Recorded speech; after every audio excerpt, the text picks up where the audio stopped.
All right, when we're doing a ridge vent, we're gonna go ahead and cut in our decking here, and then we'll bring our unified steel ridge vent or equivalent on there.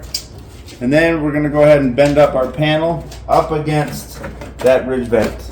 So 3/4 inch shy of my 2x2 buildup. And then we'll go ahead and fasten that as normal. Getting fasteners in my front nose and the back shelf. Make sure we don't over tighten these fasteners. We gotta keep that 3/4 inch space for our venting to happen.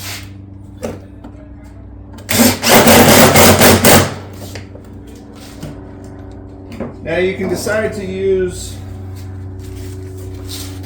our barrel vault top row if you'd like. You can go ahead and put that one in there. Make sure I'm using either my M-Seal or my foam closer underneath that before I put it down, one or the other.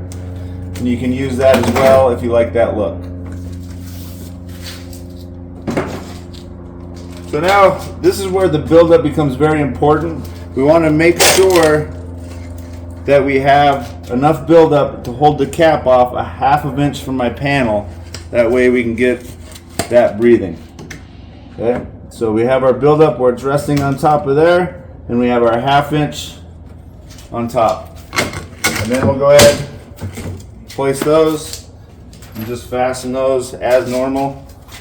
2 fasteners per cap.